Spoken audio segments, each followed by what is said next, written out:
Kai paskutinį kartą rodžiau savo medlievą, jinai žydėjo. Prieš tai mes ją kartu žygenėjom, iškirpom labai daug šakų ir dabar galime pamatyti, kiek jinai priaugino uogų. Uogos jau pradėjo nokti ir dabar labai gerai matosi būsimas derlius. Štai kiek daug uogų. Kokios jos yra nemažos. Dar didės. Štai kokios jos. Uogytės nusiskina lengvai, bet pačios nekrinta.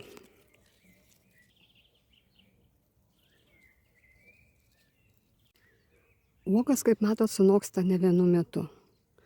Vienos jau sunokia, kitos dar visiškai žalios. Tai yra labai gerai, nes šitomis uogomis galim mėgautis ilgą laiką.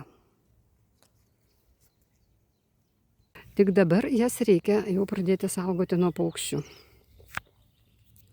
Strazdai nieko nelaukia, aplinkui sukasi. Tuoj paragaus jų, supras, kaip čia skanu. Ir galite vieną rytą tiesiog nerasti nė vienos uogelės. Nesunokusi, žinoma, jie neles, bet sunokusios mielai. Šiuo metu labai svarbu, kad medlievai nepritrūktų drėgmės. Kuo daugiau drėgmės turi medlieva, tuo didesnės uogos užauga. Bet reikia nepamiršti dar vieno dalyko. Jeigu drėgmės bus per daug, uogos pasidarys vandeningos ir neskanios ir dar sutrukinės. Taip kad su laistymais nereikėtų persistengti, bet perdžiovinti jos taip pat negalima. Aš ją ką tik palaisčiau, nes laukia šiuo metu labai didelis karštis, 30 laipsnių temperatūra dienomis laikosi. Anksti ryte atėjau ir prilėjau daug vandens. Labai daug leidžia jinai atžalų. Štai aš išgenėjusi palikau didelės šitas šakas storas, o jinai štai kiek prileido naujų. Taigi labai lengva ją pasidauginti ir labai lengva ją atjauninti. Tos šakos, kurios pasidarys senos, jau gal prastai derės, tai atjauninti šakas galite labai paprastai.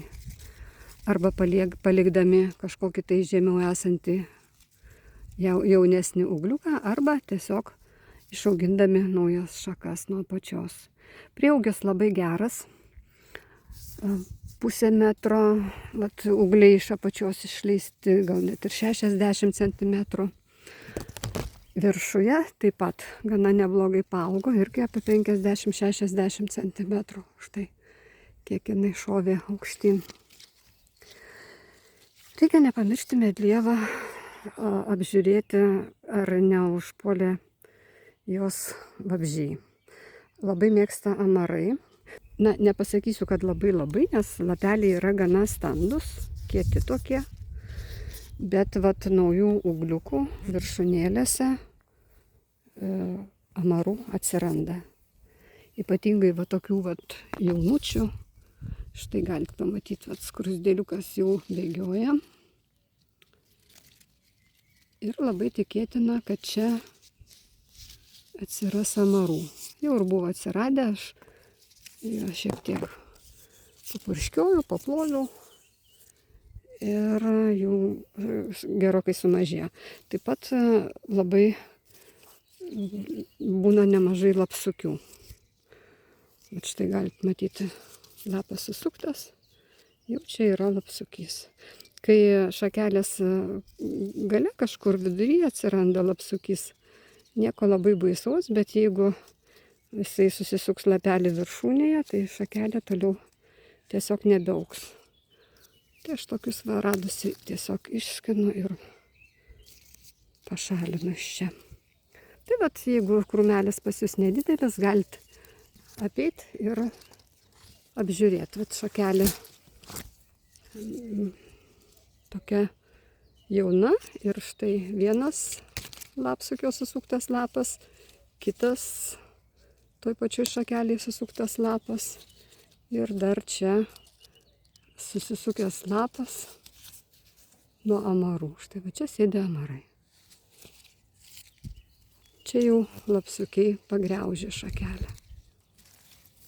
Jau šitas uogeles pradėsiu skinti ir valgyti.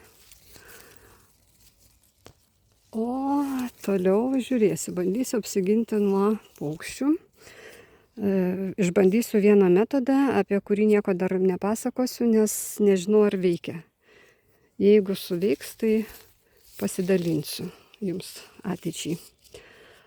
Kai buvo mažesnis šitas krūmas, aš jį uždengdavau su tinklu. Bet tokio tinklo, kad dabar galėčiau jį uždengti, neturiu. Bet to problema yra ta, kad uždengus tinklu, štai šitos šakelės labai nusvyra.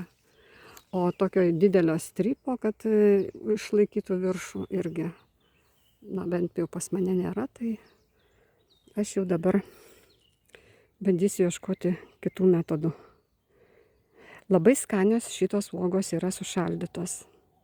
Visiškai nepakeičia skonio, atšildytos lieka tokios netgi gal, aišku, šiek tiek minkštesnės, bet jas labai skanu valgyti dar ne visai atšilusias, kada jos šiek tiek dar kietos.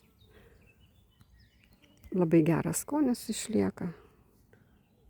Žodžiu, puikus augalas, puikios uogos. Apie maistingumą aš jau jums nepasakosiu, visos juodos uogos yra labai maistingos. Tiek šilauogės, tiek gervuogės, tiek medlievos. Jeigu tik turite galimybę mėgautis tokiamis uogomis, tai nepraleiskit jos. Tręšiu medlievą saikingai. Pavasarį duodu azoto, kai pradeda augti ūgliai. Dažniausiai tai būna pavasarinės trąšos. Vėliau, kada jau pradeda megztis uogelės, galima duoti kalio ir fosforo daugiau turinčių trąšų. Na, o paskui, kada uogelės jau sunoks, mes jas suvalgysim, tada vėl galima patręšti fosforo ir kalio turinčiamis trąšomis. Aš kol kas pavasarį tik tais tręšiau pavasarinėmis trąšomis. Daugiau šitos medlievos netręšiau nieko kol kas. Prieš uogų nokinimą trąšų nepyliau, pas mane jinai būna pamulčiuota šviežiai nupjauta žole. Rugpjūčio mėnesį aš pabersiu dar trąšų šiek tiek, kalio ir fosforo, kad geriau susiformuotų žiediniai pumpurai kitam sezonui. O šitie 2 krūmeliai yra pasodinti irgi nuo šitos medlievos ūglių išleistų. Ir jie taip pat labai neblogai paaugo. Štai koksai prieaugis, apie 40 cm. Iš tikrųjų, tai čia 3 pasodinti, nes štai čia vienas ir ten kitas. Šitas apie pusę metro ūglį išleido.